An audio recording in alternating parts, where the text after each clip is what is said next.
Greetings, family. Anistara Ma Ka here for Frequency Friday, part 2 of Messages from Egypt. Have you felt do you really resonate with Egypt? Has there been something in your heart that has guided you to want to visit this place, to take a pilgrimage and be in sacred ceremony at these sacred sites? Is there something in your heart and your spirit that is feeling the call to come and be in Egypt? Well, we have a very special offer for you at the end of this 4-week series where we will be taking a sacred pilgrimage to Egypt starting October 26th to November 14th, 2022. For now, I would love to share some photos and video from my recent pilgrimage to Egypt where I can where I have the opportunity to share with you some of the wisdom, some of the knowledge, some of the messages that have come through. As I said in part 1, there's certain frequencies and vibrations at each of these sites. Each one holds its own unique energy. And therefore, each one holds its own codes, if you will, its own messages. And so I wanted to bring up the beginning of the presentation. This is part 2, again, of Messages from Egypt. This is a photo of me standing at what I like to call the 1111 gateway at Hawthor's temple. These pillars stood outside of the temple, and at the moment I saw them, I said, I need to get a photo there. Yes, the energy is palpable and potent, please. And so my dear friend Cynthia, travel partner, you'll see some photos of her here during the presentation as well. She took this photo, and as an 1111er, anytime I see two 11s next to each other, this is what I'm passionate about. This is the what I'm cultivating in my life, and the community that we're creating are 1111 energy, galactivation, portals, doorways, events, and gatherings, and our virtual event 1111 Unify that will bridge them all together.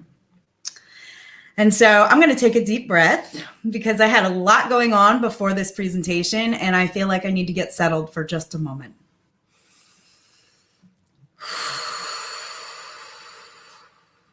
I'm going to use my 1111 tuning fork here. This is the 1111 hertz. It's known as the angelic frequency of enlightenment and spiritual development.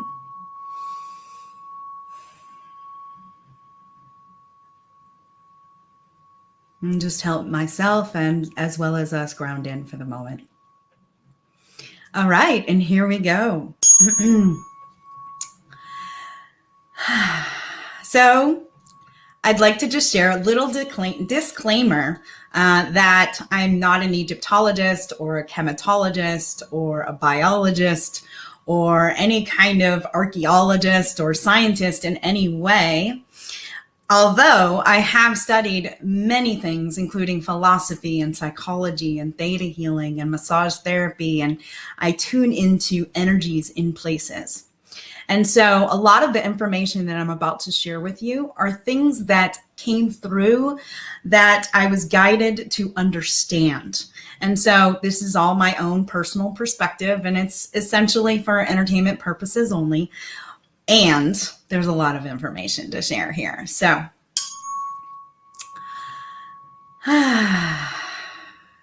I would love it if everyone could please honor and respect where this information is coming from. I am so open to learning more.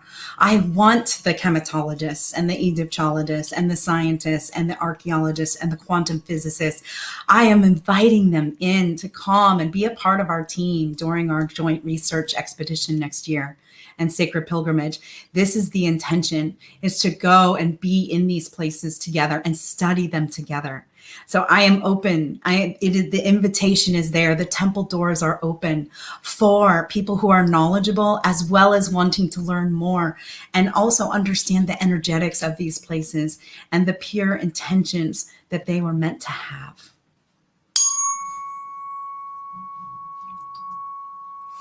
So we traveled from Cairo. We ended our part one in leaving Cairo and about to get on a bus to travel to Abydos. This was about a 9-hour bus ride, which we had a lot of fun in the bus, just discussing things and really tuning in together about what are some of our ideas, what are some of our theories, what are some of the things that we began to understand as we were standing in these sacred places. And so this is the place that we stayed at when we arrived to Abydos. It's called the House of Life. And they were such a sweet group of people that hosted us. It is a retreat center, so there was some healing massages as well as sound healing availability, beautiful swimming pool, and we also got to experience a Zar ceremony, which is about cleansing and clearing away negative energies and truly stepping into a place of peace and balance. And so what an appropriate time to do that after a long travel, a long ride to Abydos. And the very next day was the spring equinox as we were about to venture to Osiris's temple in Abydos.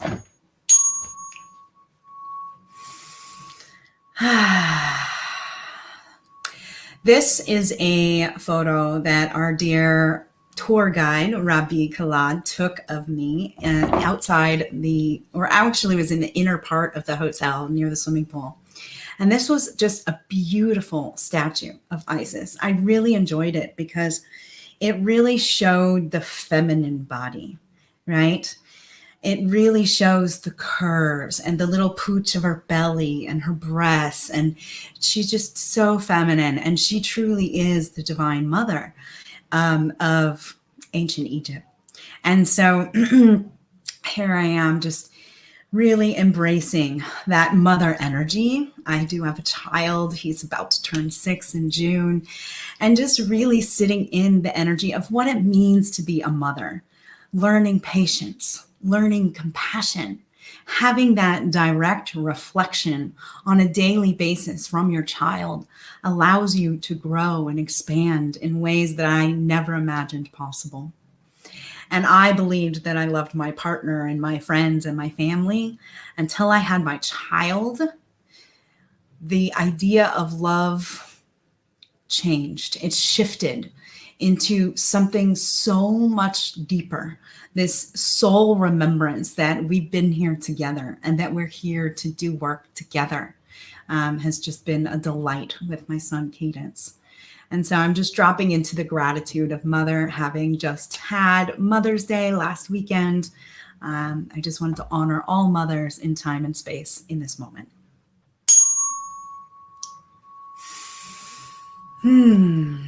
So we are ascending to the temple.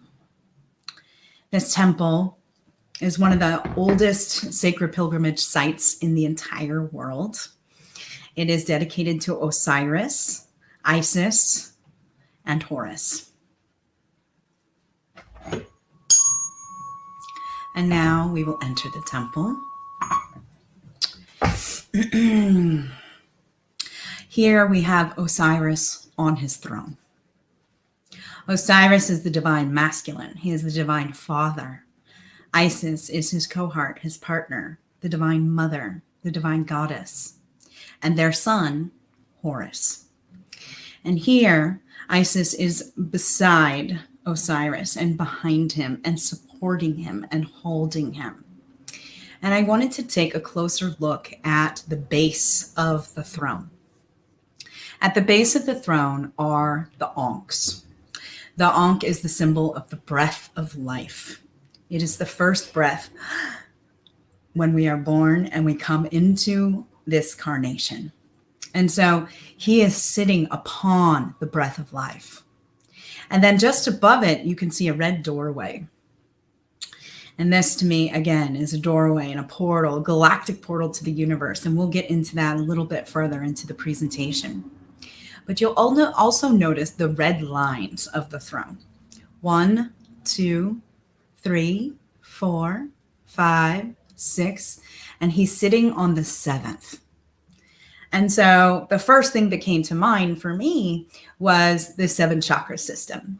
And you have your base, you have your survival, food, water, shelter, all of these things.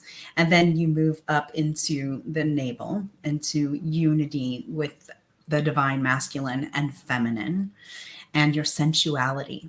And you move up into your solar plexus, where your power is, your personal power. And then we move up into the heart, which is also equal to the top of the doorway. The heart is the center. It is the bridge between the earthbound chakras and the heaven-bound chakras. And then we move up into the throat. It's clear communication. It's about speaking your truth. And then up into the third eye, opening that third eye, that spiritual eye, the way that we can see the light in others. Namaste, I see the light in you. You acknowledge the light in me. Yes, and that connection to the spirit, as well as the crown chakra, where he is sitting, that connection to source energy, God, goddess energy.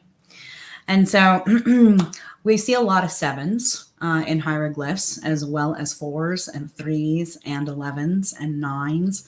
So again, each glyph or scene, hieroglyph scenes, have their own messages. So this was one of the first things that I noticed about Osiris's throne.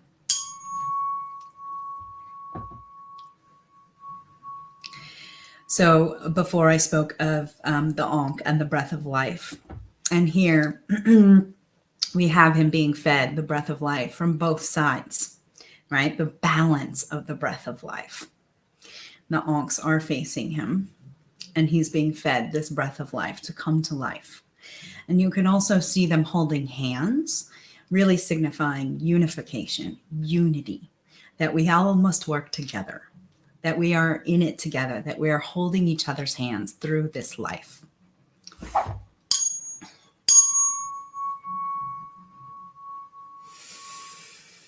Now, behind Horus is Menat, and here, standing, they have energy in their hands. You can see the glyph on the right, you can see the close-up of the energy.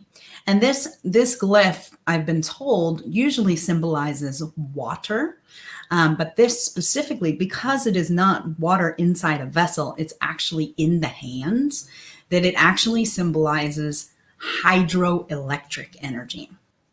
And so she's standing behind Horus, giving support to Horus as he gives Osiris the breath of life and holding that hydroelectric energy, which leads me to believe that they had more advanced technology than usual history teaches us.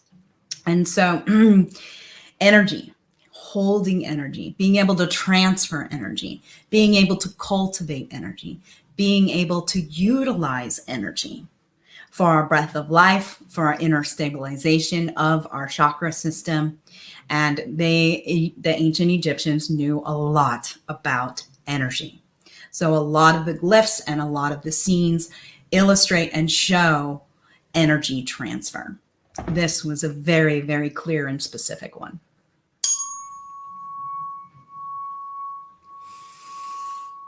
So we spoke of advanced technology and how a lot of ancient civilizations, we're told that they use ropes and pulleys and rocks to bang against rocks. And honestly, in my heart, as I'm standing in these places and observing the grandiose of them and what it may have taken to actually create them,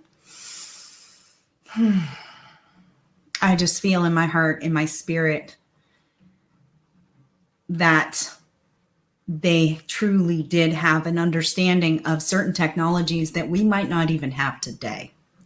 And that some of these technologies might have been washed away when the civilization all but disappeared.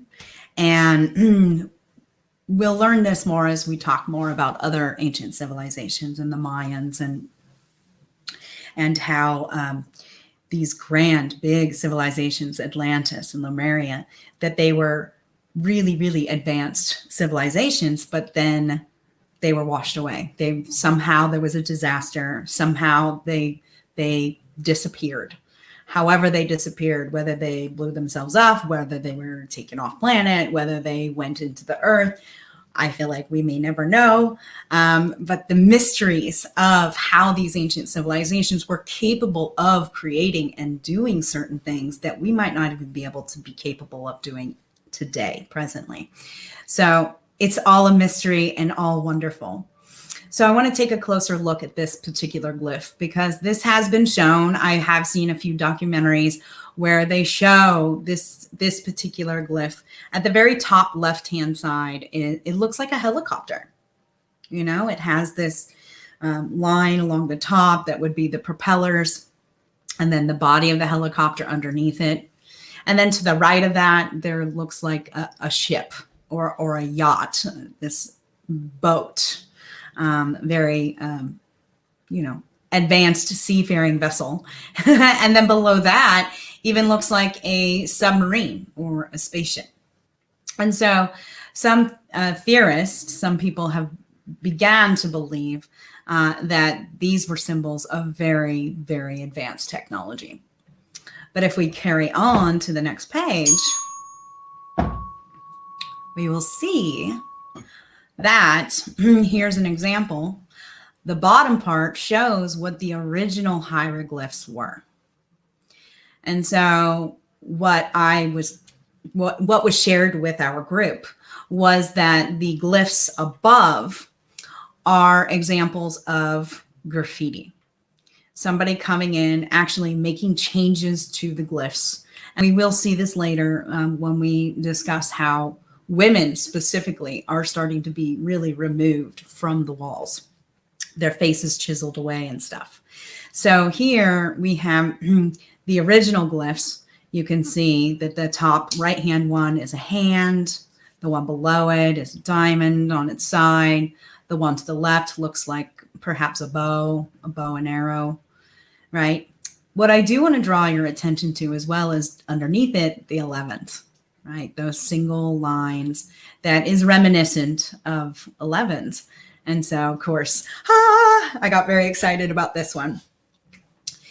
So these graffiti glyphs are something that occurs and happens. And it really saddens me to see this and witness this, because when I saw the documentary, I got really excited. Like, wow, look at that. There's hieroglyphs of these advanced technological vehicles.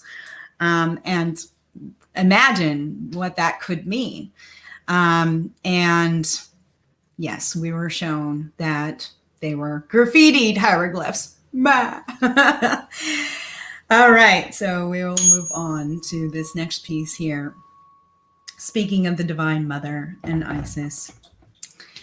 Oh, Isis, wrap your wings around us, your wings of protection. Here she is standing behind Osiris. And in all her glory. She's actually wearing Hawthor's crown on this one. In part 3, we will discuss the 7 crowns of Egypt and how there are 7 different kinds of crowns. And so sometimes a particular god or goddess will be wearing another's crown, and it means that they're symbolizing something. So when Isis is wearing Hawthor's crown, it really truly means that she's the Divine Mother in this depiction, because Hawthor is this, we'll go further into her later, but she is also the depiction of the mother. She's part cow, she has cow ears, and she's usually feeding from her breast, from her udders, the milk of life. And so here we're looking at Isis as well, feeding her son Horus from her breast. So just calling in that Divine Mother energy of Isis and all of her wisdom and all of her knowledge.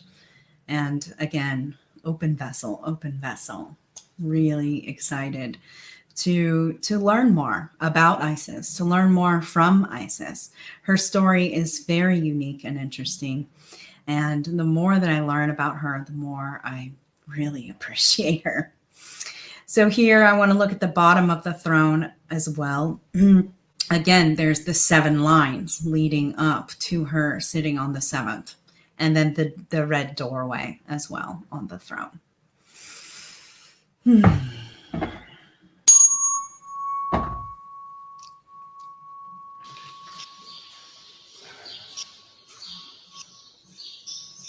Entering Isis's chamber.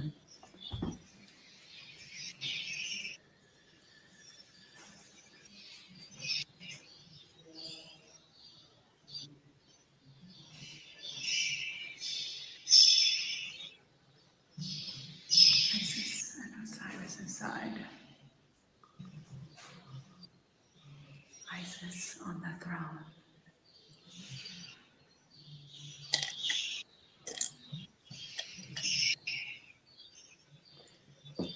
This is our rest.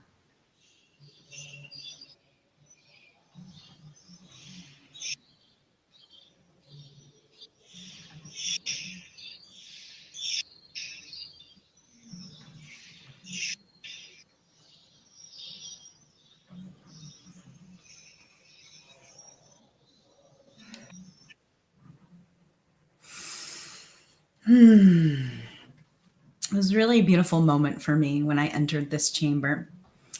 So what happened was I was standing at the previous photo or previous depiction of Isis with her wings. And I had this beautiful shawl on that had wings on it. And I was holding the shawl out with the wings, but standing beside Isis, and Cynthia took a photo of me in it.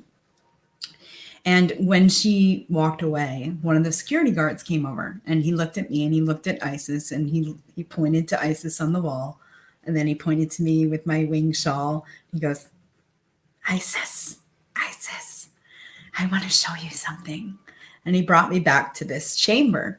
And so this is the only chamber in the whole temple where Isis is the one sitting on the throne. So there's 2 depictions as you enter where Osiris is on the throne and Isis is behind him. And then the next 3 depictions are her sitting on the throne. So it was such a blessing to come and enter this chamber and to sit here.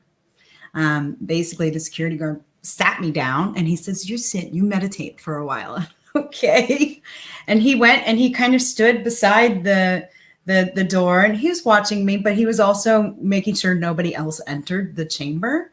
It was such a blessing. Like, he gave me a private moment in this chamber, and I must have spent maybe about a half an hour in there alone, just looking at the scenes, looking at the glyphs, just feeling the energy in the room. And I pulled out my journal and I started writing an invitation to Isis to learn more from her, and to learn how to embody that divine feminine mother goddess energy, and how to embrace it and embody it more in my life, and to live from a place of love and patience and compassion.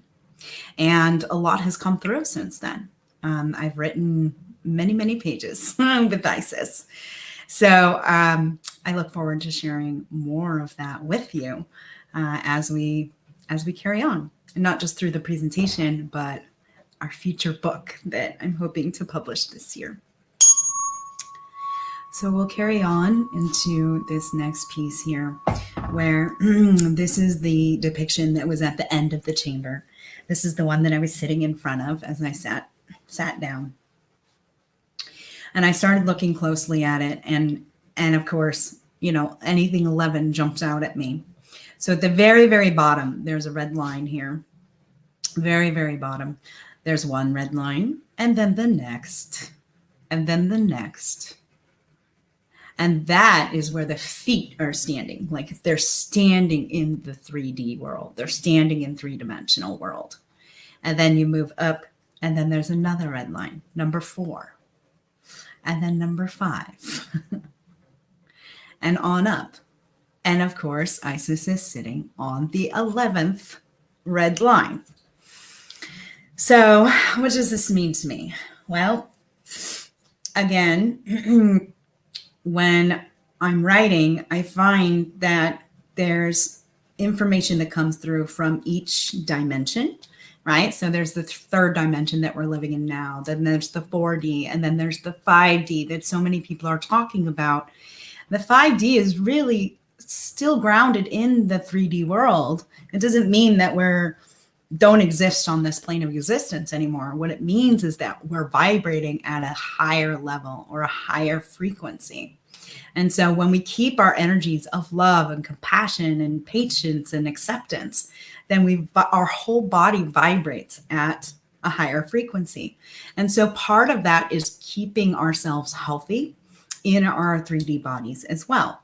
Because when we're dealing with sickness or some kind of disease or anything like this in the body, then it lowers the vibration down into 3D where we're dealing with it head on. And so taking our supplements, taking our vitamins, staying as healthy as we can, getting our sunshine, taking walks, eating well, and nourishing our mind and our body and our spirit, we're able to lift our frequency and our vibration. And so as we go up into those levels of frequency, when we get to the 11th level, this is where we are really connected to source energy, to all of creation, to the oneness that we are all. So this was a really beautiful moment for me because it just like, woo, okay. And 11 code came through as I was sitting in this room.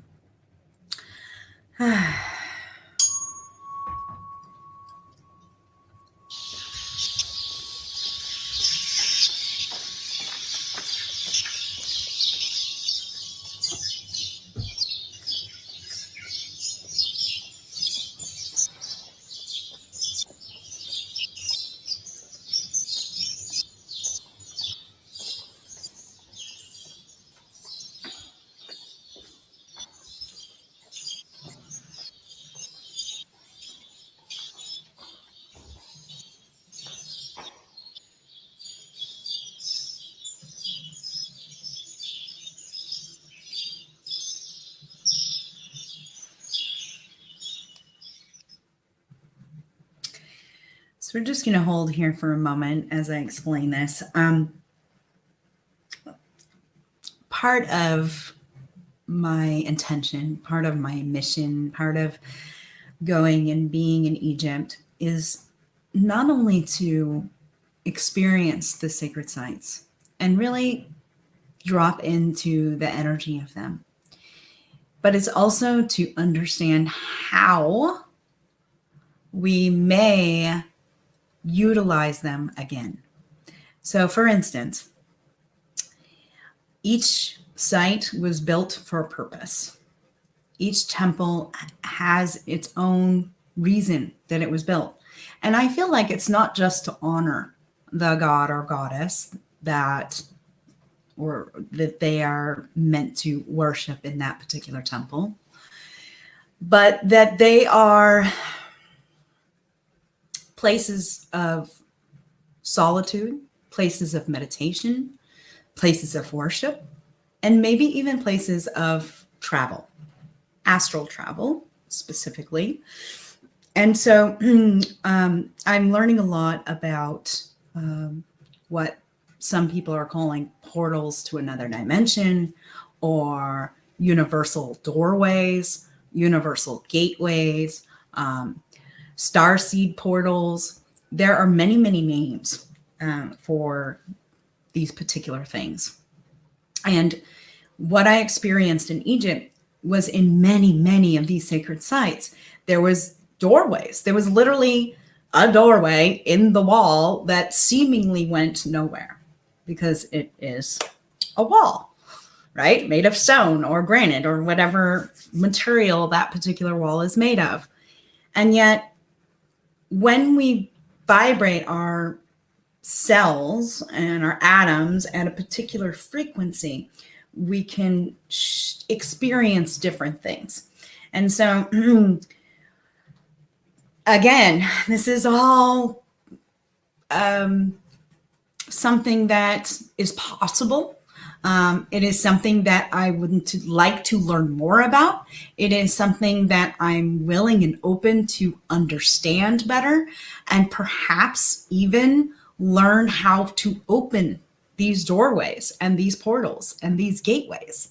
So that is, to me, part of 1111 Unify's mission and vision, is to be at these sacred sites and activating these portals and these doorways and these places that could potentially open and take us somewhere new. And so it's very exciting, actually, when I think about it, because so many of these sacred sites were built for this, and now they're almost sitting dormant, like they're unused in the way and the original intention that they were meant to be used. So I'm calling that in. I'm calling that in. I'm right here publicly saying that I want to learn how to move through doorways, right? I feel like we're all capable. We're all have the ability to do this. And so I want to learn how to do it. So hopefully some of you want to learn how to do it too. We can do it together. So this particular doorway, I wish I had a little map to show you, but if you come to Egypt with us, and you'll experience this particular temple, there are chambers throughout the temple, and each chamber had its own either scene or a doorway. And so I believe there was like 4 or 6 of these particular chambers that each had their own doorway. So here I see a doorway. I see 2 doorways, actually. Perhaps one for the masculine, perhaps one for the feminine, perhaps one for Isis and one for Osiris, however we want to see it. But you could see that the frames of the door make an 1111, right? Because you've got the double doorway there. And then in the center is this sword, this like piercing energy of straight and solid and balanced. And that's the energy that I see when I peer at this doorway and this portal. And again, above it too are all these straight lines and all these 11s in my mind's eye. So I'm just seeing 11 all over this particular doorway. And we'll see some more of them too.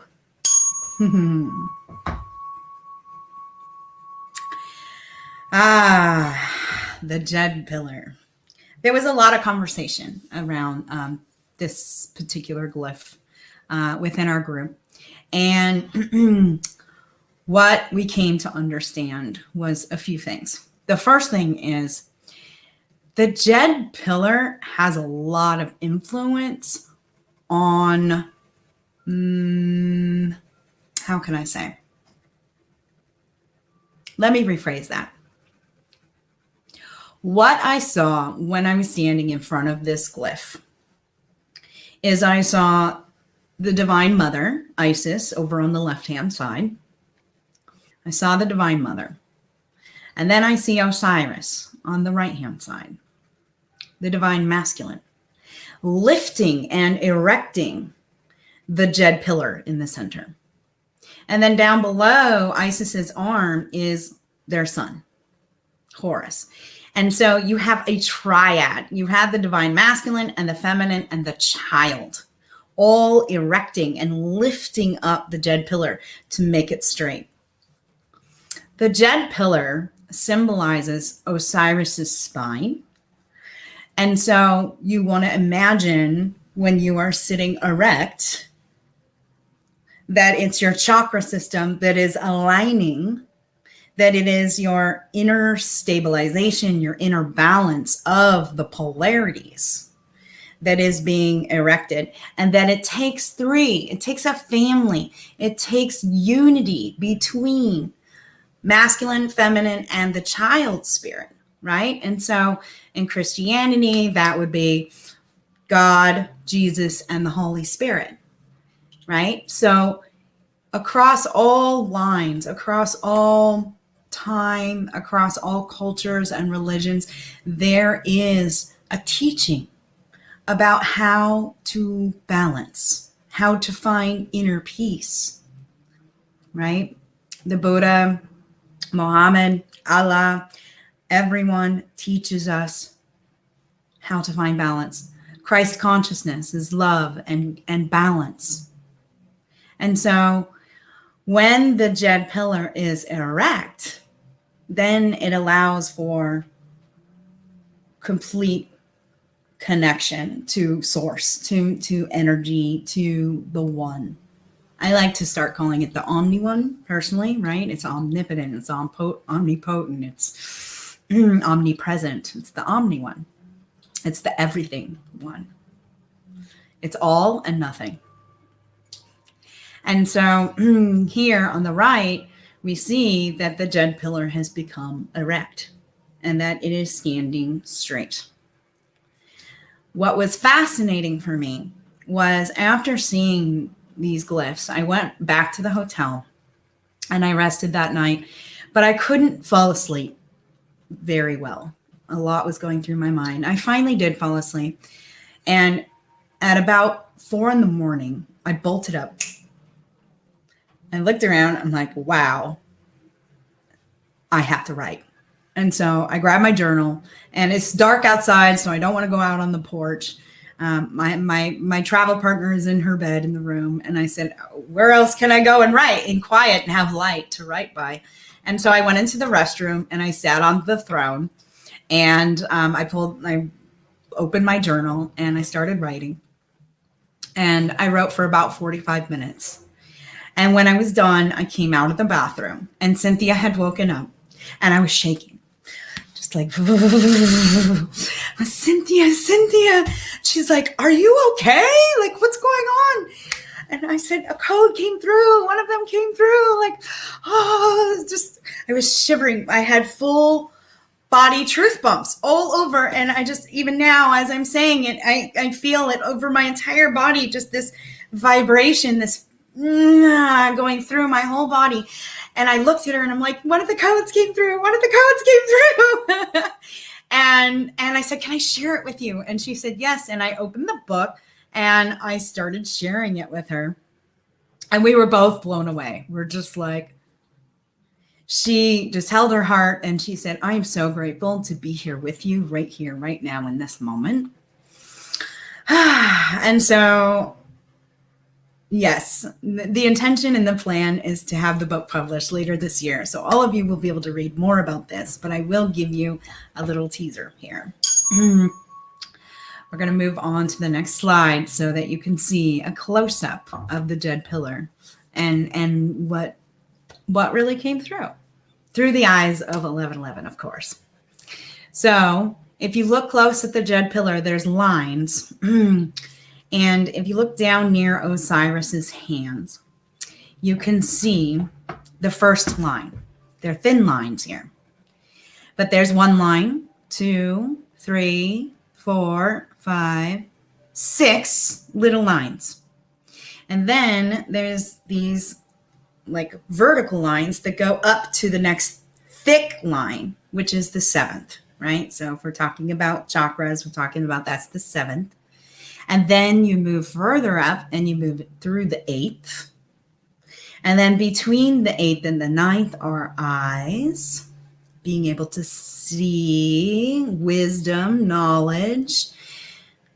7, 8, 9. And then the 10th line, the 10th is the last thick line. And then above that is unity. This bubble of unity, the masculine and the feminine inside one. And then, of course, if you turn your eyes sideways, you will see that from the base, you move up and you move up through the 1111 doorway. You move up through the 1111 gateway to get to unity.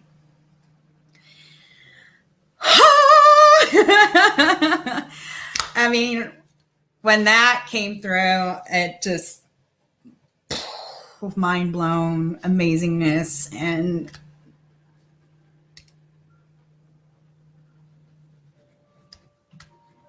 it meant a lot to me. It meant a lot to me. And suddenly the Jed Pillar meant so much to me. And I'm not wearing it, but I bought a bracelet with it. My girlfriend made a little joke. She's like, "What time is it?" I'm like, "It's 11:11," because the lines was right there from the Jed Pillar on my bracelet. So anyhow, there will be more around this. There will be more around this. I want to learn more around this. If anybody has any more ideas around this, please write to me. I would love to hear your perspective and your interpretation, or something that might have come through in that moment when I was explaining this. Again, it's the masculine and the feminine, the child spirit, and it takes the triad to raise the Jed Pillar and to have that inner stabilization and balance and love and unity to reach that place. So thank you for letting me share that part, because that was huge for me, and huge for us, huge for humanity. Honestly, I know it in my heart. So thank you for letting me share that.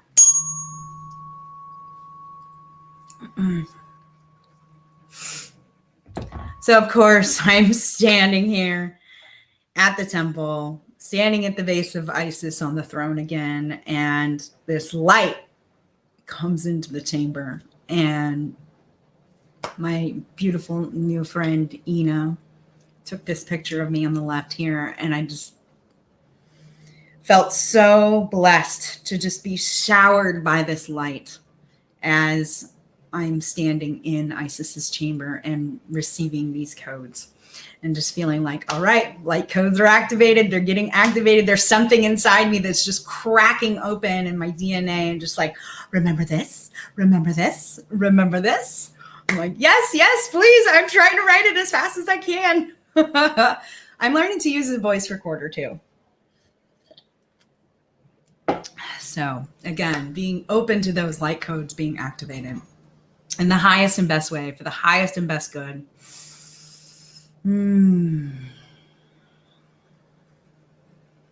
Open vessel of receptivity. Thank you for all that I'm receiving, about to receive, and will receive, to share with our human family. Thank you, and so it is.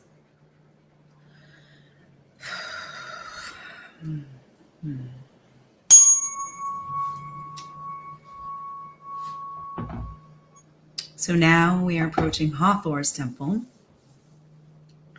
We went from Abydos to Dendera, where we came upon this temple. And this temple is unique because it was made during the Roman era, and it has a lot of astrology in it. There's a lot of symbols of the zodiac signs are on the ceiling. There's symbols around the moon and the sun, and the setting of the sun and the rising of the sun. So there's a lot that has to do with astrology in Hawthor's temple. Something else that came through while we were there was threes. There was so many threes in Hawthor's temple. And so as I was walking through it, I just kept saying, Hawthor, please bestow, please. I'm all ears. I'm listening for the 333 codes of Hawthor. And so certain things would pop up, and I would look, and then, and then over here, and so there's a lot to do with astrology, a lot to do with threes, and a lot to do with energy movement, and Kundalini. There's also a lot to do with femininity in this particular temple, and we will explore that very soon. So let's move on to the next video, where we're entering Hawthor's temple.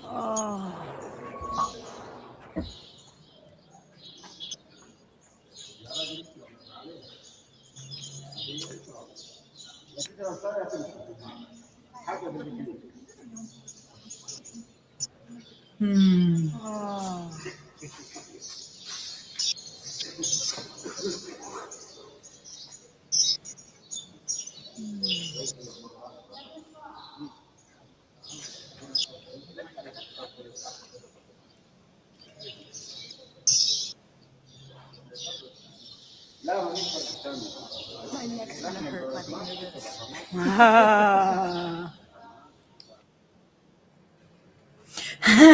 Oh, my friend and I were like, our necks are gonna hurt after this temple because we're just looking up at this grandiose ceiling, and it is massive. I mean, it's so hard to really see the sheer size and bulky, heavy, just solidness of this temple.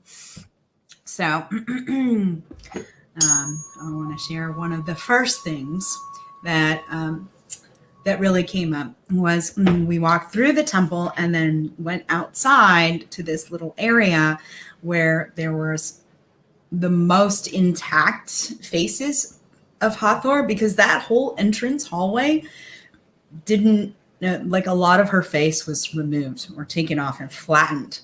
And so you can see Hawthor's face here. You can see her cow ears. She's part cow. Again, symbolizing mother and the drinking of milk, mother giving a child or a baby milk. And so this particular part of Hawthor's temple was special to me because not only was the light coming through, but as you step through these pillars and you get into this space, and we're about to look at the ceiling of it. Me and a few others had the opportunity to really just sit down and meditate here. And again, that's a rare privilege. So they always tend to want people to keep moving through these spaces. So whenever we have an opportunity to sit and meditate, it's very special. So we're going to go through Hawthor's pillars here to look at the ceiling. So here you can see Hawthor's head and her body curving down all the way to the right-hand side. Bottom part of the glyph are her feet. And then at the top, you can see her hands and her arms. And so she's in this kind of like U-shaped position. And the first thing I saw when I saw this glyph was from her personal power, from her solar plexus, from that sun, that radiant fire within the belly, from that place, she comes and she speaks her truth, right? The energy coming out of her mouth, and she speaks her truth. And that's what came through for me in that moment in time when I saw this. What Rabi shared with us is that Hawthor swallows the moon. Or I'm so sorry, swallows the sun at night. It passes through the night, and then it's rebirthed in the morning to shine again. And so this symbolizes sunset and sunrise. So again, you're standing in a place and you're told one thing and you feel one thing, and they all have validity. They're all meant to be heard. So I really appreciated being able to interpret this in my own way before being told. And so I moved through a lot of the spaces like that. Sometimes I would be a part of the group and I would listen to what's being said, and then I'd walk around. Sometimes I'd walk around first and then listen. It depended on the temple. It depended on the space.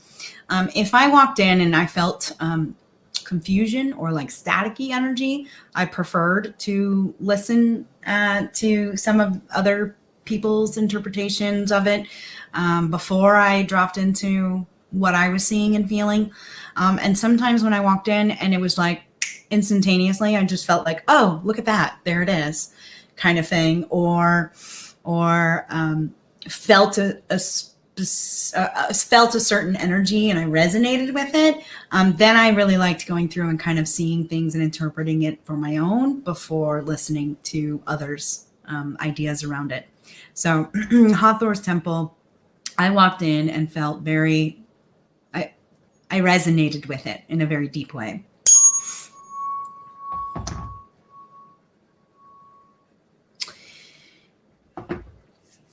So here we have a depiction of Isis on both sides. and she's blessing this lion, this long cat, this body of a long cat. But then it also looks like somebody's laying upon it. And then when you look closer, you can see Isis is holding the feather of Ma'at. And Ma'at, the 42 ideals of Ma'at is how we should be guided, or how we are guided to live our lives. And you can look it up online. Just Google search the 42 ideals of Ma'at, M-A-A-T. But the feather of Ma'at is specifically used when somebody passes, when somebody is westing. There was no real word for death. It was westing. And as the sun sets in the west, our life sets in the west. So when we're westing and we're about to go into the other world, our heart is weighed by the feather of Ma'at. And if your heart is heavier, meaning you've done wrong to people, or you've lied, or you're a thief, or multiple other ways that you can wrong other people, then your heart is heavier than the feather, and you do not get to go on to the other side.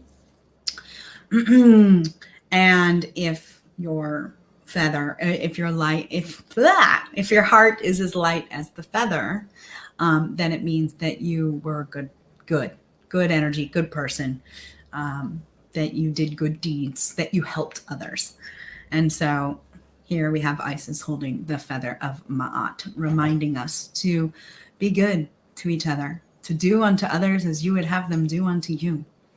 You know, there's so much discord right now too, especially online. Just so many arguments between people, and name calling, and blaming, and shaming, and criticizing, and it's not getting us anywhere. It's just making things worse. It's just creating more polarity. It's creating more duality. So again, coming into that inner stabilization, coming into that balance, coming into neutrality around things, being able to see both sides, being able to see the bigger picture of the puzzle, but not, how can I say, not taking one side so strongly that you're insulting others and making them wrong for their own ideas and perspectives. So I know that some might be watching this and be like, oh, wow, her ideas and perspectives, you know, and it's okay. It's okay. I'm sharing them freely, and I appreciate that I'm able to do that. And some will listen and some won't. And that's okay. But to make me wrong for it, or blame, or shame, or criticize, just being a part of creating more separation, more of the polarity, more of the duality, when all of our greatest teachers, all of our spirit teachers, all God, Buddha, Allah, Muhammad, God, Goddess, Isis, they teach balance, right? So let's find balance together.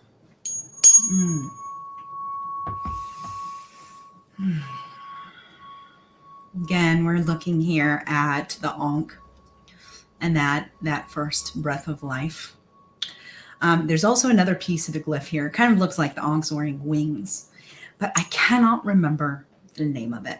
So I'm not going to try, but you will see this particular, it looks like a staff with a head on it, almost like a walking cane. And I'll look it up. I'll ask Rabbi. I'll remember what that is, and I can share it in the comments below. But again, we're looking at repeating patterns here. Just like, remember this, remember this, remember this, right? Everything on in the temples are fully intentional. Everything is completely meant to be there for a reason. There were no more sticks, or how can I say? There could have been some mistakes, but I truly believe that everything has its precision for a reason. It's like the pyramids being lined up for the stars of Orion and reflecting that night sky on the Giza Plateau. It's there and done that way for a reason. It's not just coincidence. So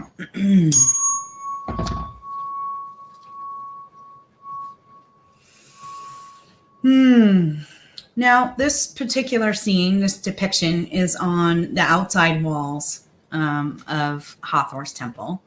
I don't remember what side of the temple. But when we were showed this, and again, you can see the staff that he's holding in his hand that I don't remember the name of right now. But Horus is holding that staff, and he's sitting on the throne. And this goddess, and you can tell it's a woman because you can see the breasts. She is holding a platter above her head covered in stars. And so when I first saw this, what came to mind was that, again, here's another portal. Here's another way to travel through the stars even. Here is a universal offering. If you look closely at the stars, some of the patterning, it's very similar to the stars on the ceiling at Unos and Tete pyramid, the text pyramids that we discussed in part 1. And so they look like the flower of life when they're connected, when the legs of the stars are connected, and it starts to create the flower of life pattern. And so we start dropping into the ideas of sacred geometry and mathematics and the Taurus energy and how everything is connected. Another interpretation of this universal offering is that we come from the stars. We are star seeds. We're seated in another place in the universe, and we came and inhabited Earth. Another interpretation is that you are giving the gift of knowledge from the wisdom from the stars, from source. So there's many ways that we can interpret this particular scene. But what I really saw when I looked at it was the wisdom of the universe, that it is obtainable and that it is a gift. It is a gift. And so when we're open to receiving this gift, the more we will receive. For the 7th.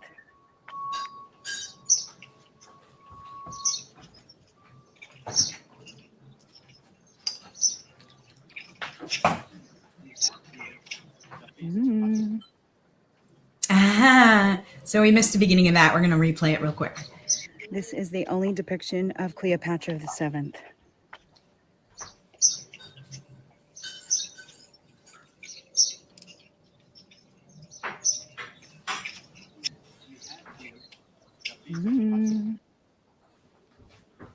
So this, again, was on the outside of Hawthor's temple. And if Cleopatra the 7th was so important, why is there only one depiction of her? So we're going to go a little bit further into that and how there may be a fear around feminine power. Women coming into power, women of power, women of wisdom and knowledge. You know, the Divine Mother has so much to offer. The Divine Mother can teach us so many things.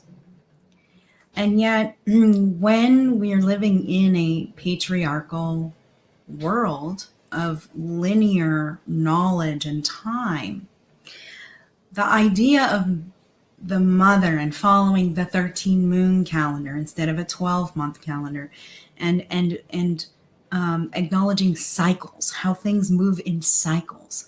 This is what we learn from the feminine aspect, is that things are cyclic, that they rotate, that they're spiral energy, that they're all connected. It's not linear.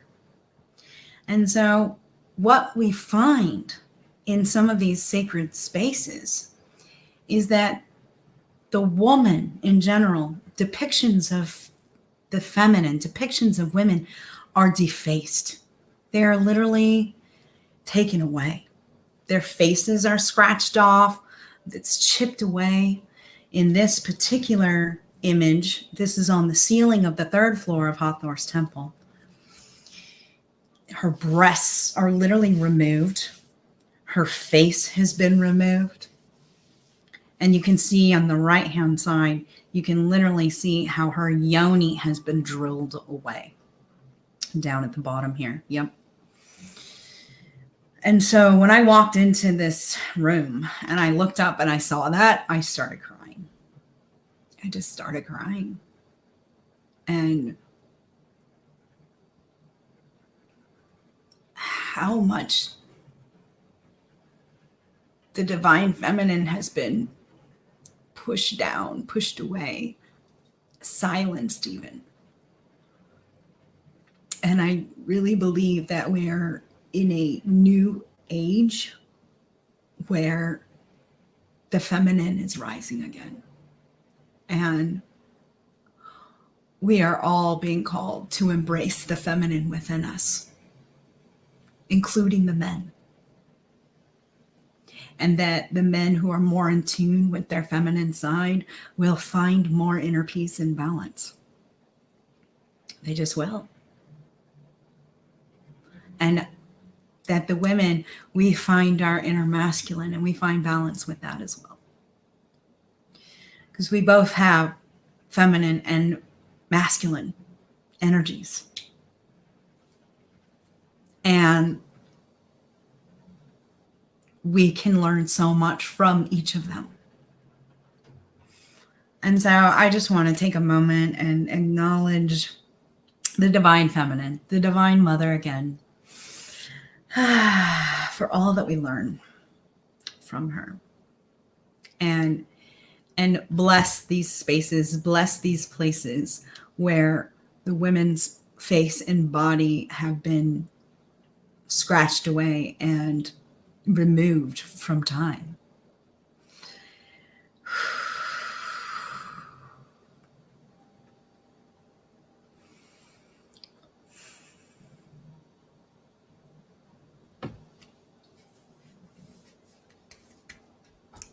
I love you, sisters and mothers, goddesses, sisters. We're in this together. Let's rise together. So we're walking outside of Hawthor's temple, and the group is walking and we're talking and looking at things on the wall, and we walk right by this. And I said, wait a minute, what was that? I turned around, I took a closer look at it, took a little video of it, I took some photos of it. And honestly, I'm just like baffled at what it must have taken to create this and how it was made and who made it. And I mean, there's literally lines along the outside edge of the circle, like machining lines almost. And so when I see things like this, again, I go back into what kind of technology did they have? What kind of capabilities did they have that we're just not even aware of? So again, I'm ready to explore more and dive into this more and calling in the right people that we can play in this way. We can weave in this way. Robbie mentioned that this is a wheat mill. So I would like to learn more about it. Yeah. Oh, all right. This particular glyph really jumped out at me. We were with a small group in one of the very lower parts of the temple here. And we'll see the other side of the glyph in the next slide. But what I felt, what we discussed, and what I really began to feel and understand this is the rising of our energy. This is the rising of our frequency and vibration. This is the rising of our ascension. So many people are being turned off by the word awakening, but it is about moving our Kundalini energy up in the light. This kind of roundish bubble part kind of looks like light to me, and the rising of the Kundalini and the serpentine energy. And again, we're looking at both sides. We're looking at polarity, the duality, and rising to meet each other in the center. The masculine and the feminine rising to meet one another. And then we have those who are balancing the energy on their head, right? So we have that energy of holding source energy from the crown chakra. And the ones kneeling, yes, with them holding it on their head, they're actually offering something as well. Their hands are out and they're offering something, a gift of some kind. And then you can look and you can see the Jed Pillar actually holding that energy.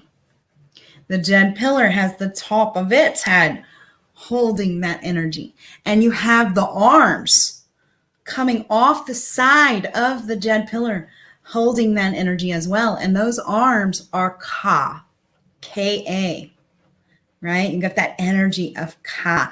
That's life spirit energy holding up that light energy. And so we're going to take a closer look at the side of this glyph. Excuse me.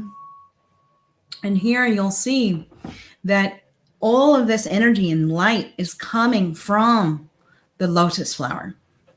And in ancient Egyptian times, they used the lotus very much like ayahuasca. And so you have this entheogenic plant medicine that is allowing your Kundalini energy to rise. Okay. And so the depiction is very clear that it is coming from the plants. And we'll when we go into part 3 and starting to explain some more of the plant energy and the pillars at the Temple of Isis. So here, again, we have that Jed Pillar holding up the energy of the Kundalini rising. And we're going to take even one more closer look at it. And we're going to take a close look from the side. And so what I saw through the lens of 1111 is the Ka of 1111 holding our Kundalini rising energy. Right? So we have that 1111 gateway, that 1111 portal of the Jed Pillar, that inner stability, and the spirit of that holding the light of our Kundalini rising.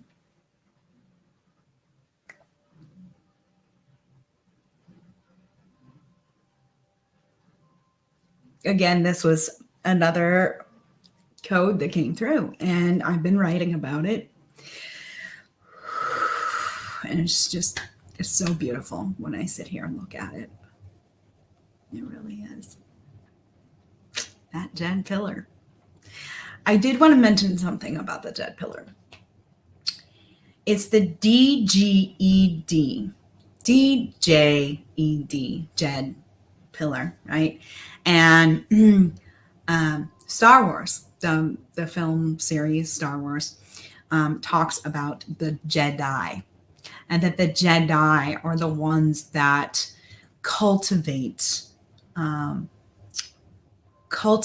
energy.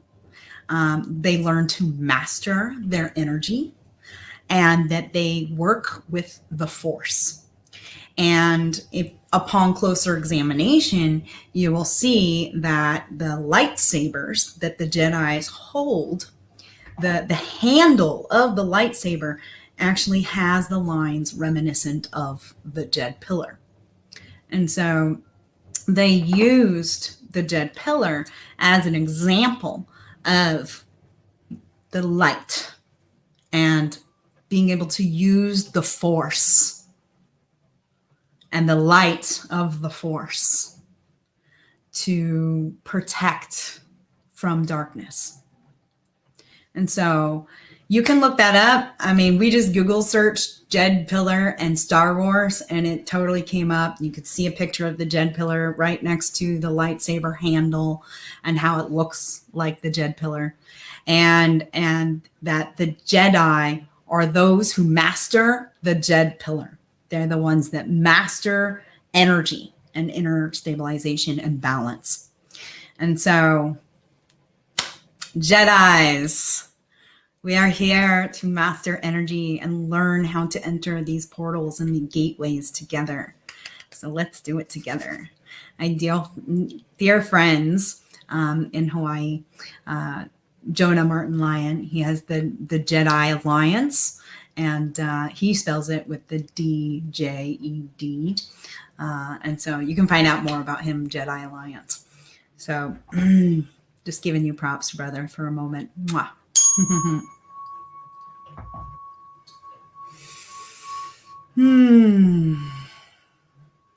So again, Hawthor's temple had a lot of threes in it. And so this was an example of a 3 and a 3 side by side. This you can really see Hawthor's face as well. And then you can see her cow ears and the lines in her hair, right? And then she almost has her own pillars, right? So on the right-hand side, on the pillars, just below her face, you'll see 3 lines. 1, 2, 3, 1, 2, 3, right? So 3, 3, 3. And then between the pillars, you see 3 dots. 1, 2, 3, 1, 2, 3, 1, 2, 3. So 3, 3, 3. So I'm really dropping into exploring more of Hawthor's 333 codes. Yeah. You know, the 3 is really about Trinity. It's about the balance between the masculine and the feminine and having that observer point, having that third point where you can see both sides from. That point of neutrality is so important to find the balance and that erecting of the Jed Pillar. So here in this glyph, again, we're seeing the lotus flower they used as plant medicine, and that they used it to open the third eye. This eye glyph is the eye of Horus, and it symbolizes the third eye. It symbolizes the decalcification of the pineal gland. It symbolizes the opening of the third eye and being connected to spirit. One of the things that Rabbi would say, he's like, as you walk through the temple, don't look with your physical eyes, look with your spiritual eye.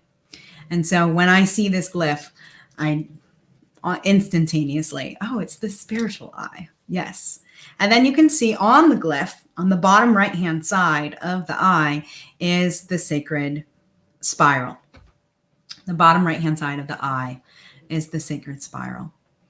And so again, spiraling energy, the moving of the Taurus energy, the giving and receiving, the reciprocal feedback loop, the in and the out and the out and the in and the upside down and all the energy in between, right? So we have the third eye opening with the plant medicine and the spiral of life all here in one glyph. It's so powerful, so powerful. Yeah. And again, it's actually inside that circle of unity too. That's at the top of the Jed Pillar. That's at the 11th level, the 11th dimension, the 11th frequency vibration.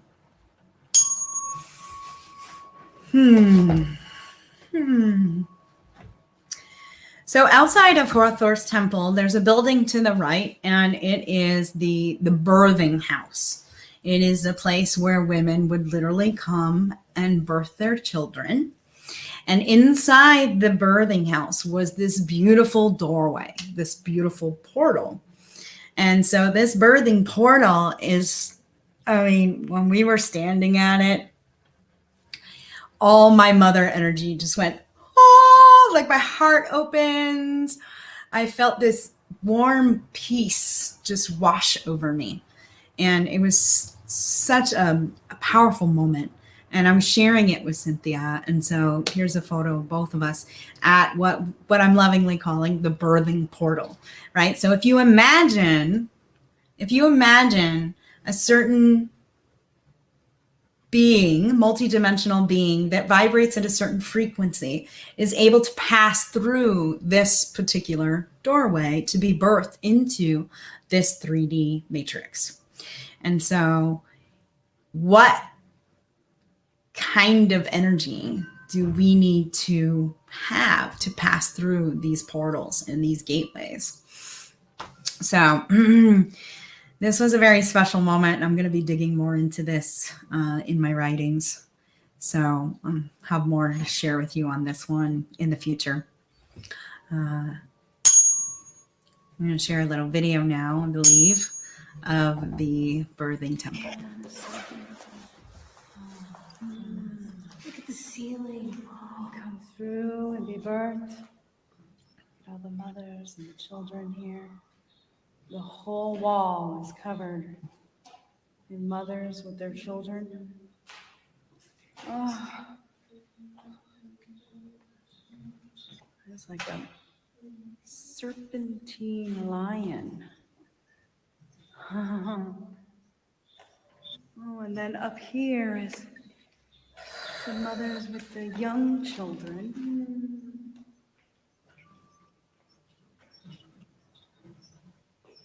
Oh, and then above, it almost seems like mothers and their grown children. Oh.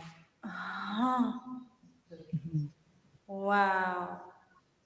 What are these sneaky lion nails? I know, that's what I just noticed too. I've never heard them before.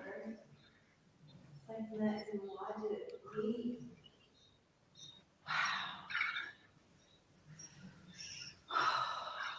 Back to the portal doorway of the birthing center. I don't know, you can just see them moving out. Mm-hmm. Mm-hmm. So the other woman speaking in the video is dear friend Dragonfly from Big Eye. Love you, sister. So again, you can see on the ceiling the stars, right? That sacred geometric pattern of the flower of life as we enter through the birthing portal into the temple of life.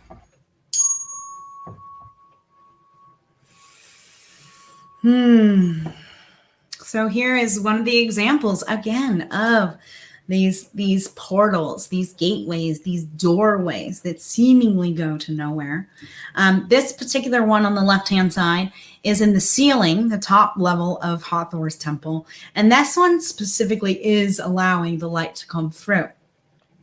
And so one of the things that I just recently learned that I'm very, very excited about was that the shaft, the king's shaft, the shaft that goes down into the king's chamber in the Great Pyramid, that particular shaft allows the light of Al-Nilam, one of the stars of Sirius, one of the stars of Orionis. It's a large blue supergiant star, 2,000 light years away, estimated to be 215,000 to 832,000 times as luminous as the sun and 30 to 64.5 times as big as our sun. And so this light of this particular star goes down the king's shaft into the king's chamber on November 11th at midnight. On 11/11 at midnight at 45 degrees and 180 degrees. And so the star of Al-Nilam in Orion shines through the chamber, through that shaft down into the king's chamber of the Great Pyramid. And so this one is in Hawthor, and I would like to learn what this one is directed to. What star is this directed to? Because it certainly was letting sunshine down through it. And you can see there's glyphs all along the walls leading up to where the sun is coming through. So that little tidbit I just learned on a documentary on YouTube. It's called The Great Pyramid K 2019. And so I haven't finished watching it, but it definitely has some interesting points on how they believe the Great Pyramids were built. So So again, these portals of light, or these gateways that allow starlight to come down into these temple spaces, and then doorways that seemingly look like they're going nowhere, but knock on them with a certain frequency, maybe you could pass right through them. To the other side, to the afterlife, to the all life, to the Omni One. We may enter the doorway, the portal, the gateway. Let us find out together how. Let us find out together how.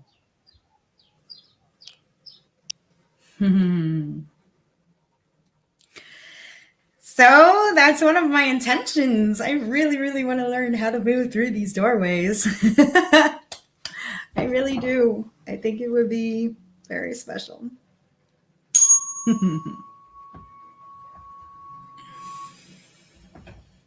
And here we're exiting Hawthor's temple.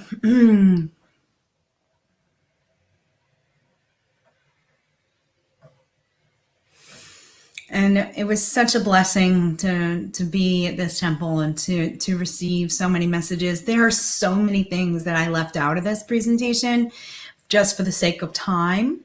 But I'm really wanting to explore and dive deeper into this, and calling in the starry family right now that want to explore deeper, through emails, through book sharing, through documentary and video sharing, all the way to perhaps even joining us for our sacred pilgrimage and joint research expedition next year.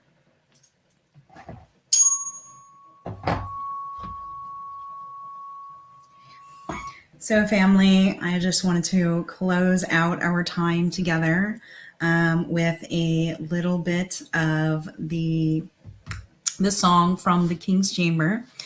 Some of you who watched part 1 last week have already heard the full scope of this particular song. Those of you who haven't, so blessed, so blessed, so blessed to be gifted some time in the King's Chamber alone. And then this beautiful family of 4 people came in and started toning and singing along with me. I had pulled out my phone and started recording and captured about 15 minutes of beautiful, beautiful music inside the King's Chamber of the Great Pyramid. And so we're just going to listen to about 7 minutes of it right now. So if you want to take some time to just close your eyes and drop in, if you want to even use an external speaker and place it on your belly or lay on the bed and have it vibrate the bed.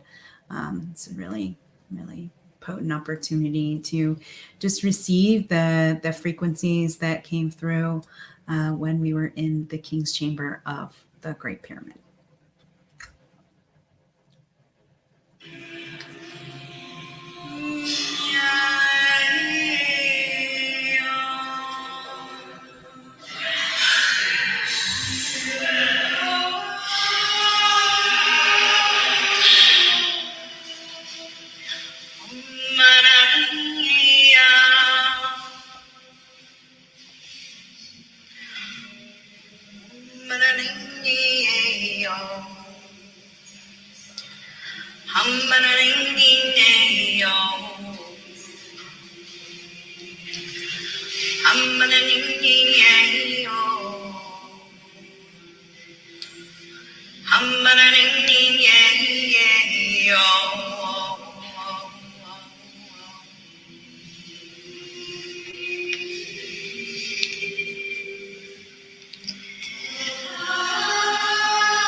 singatera.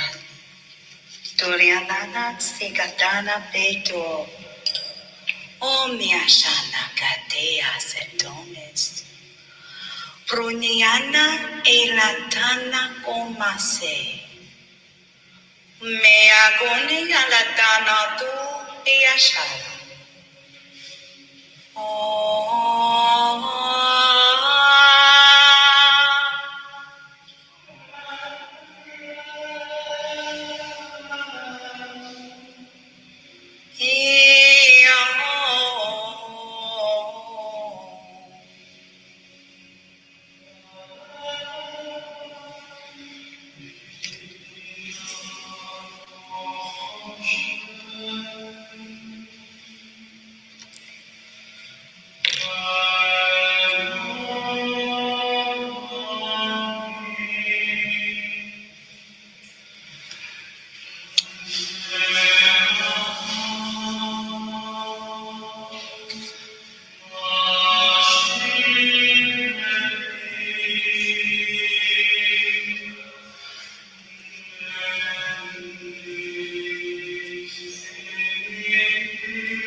Oniendatina pakashatea. Rotiti pahasito no. Emayana kona sitayate. Poliashana kita. Rumastina katea. Omia sanakea tutun. Prosata. Prosata. So.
And just dropping back into this present moment in time.